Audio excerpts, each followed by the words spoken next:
The Pikes Peak East Library has been making the rounds on social media after a mom posted that she and her autistic daughter were kicked out of the library for being too distracting.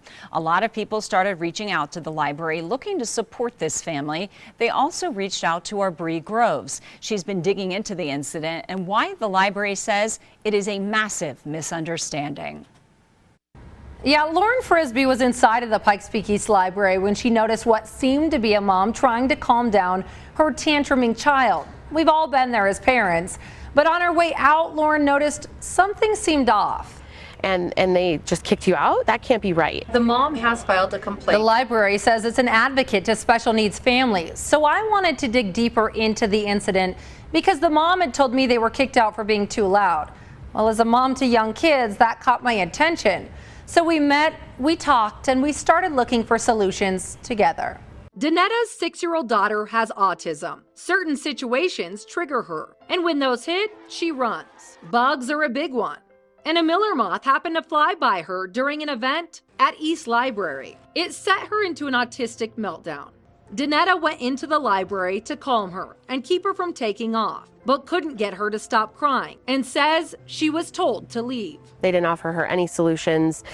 I found out that they made some very disparaging comments towards her. Like what? She said, well, can you help me?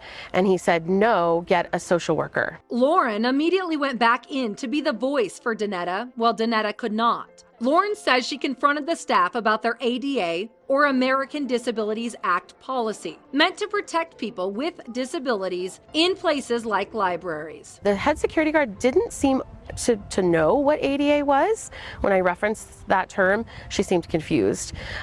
Told me I could file a complaint on a comment card, and that was the end of our interaction. That's when Lauren reached out.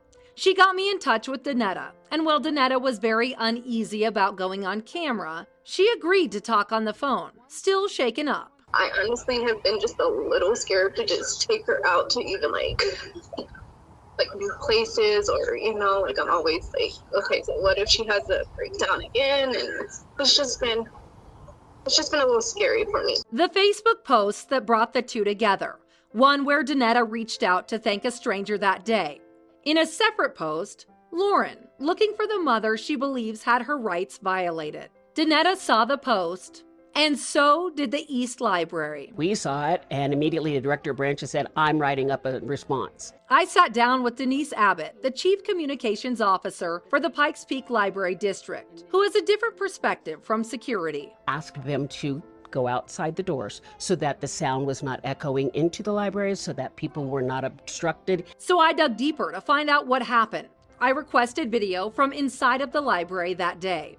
They denied my request, citing the privacy of users' records. You can see here, the view of what happened would have been clear, except the head of security also told me those cameras were not recording that day. And what they did have was from a distant camera, too grainy to make out. The mom has filed a complaint with the Department of Justice. The complaint cites a violation of Title III. That's public accommodations under the American Disabilities Act. Libraries are a part of this requirement, where people with autism must be provided with reasonable modifications and equal access in an inclusive setting. Do you feel like that was done here? Yes, because we would have reacted in the same way with any child. My understanding is that there was a younger child having an episode, the security guard wanting to keep the library safe, wanting to make sure there weren't any obstructions or disruptions. So these are sensory accommodation kits. Filled with noise-canceling headphones, light sensitivity glasses, fidget toys, and even weighted blankets. We have our rolling stool. We recently received these. And while at the library, we ran into Eddie Leon. We take special needs and autistic clients out in the community. East Library is a weekly stop for them. The staff is amazing. Anytime any of our members need any help, they're eager to help. The library also offers things like sensory story time and virtual tours. All accommodations, they say they encourage families with special needs to check out.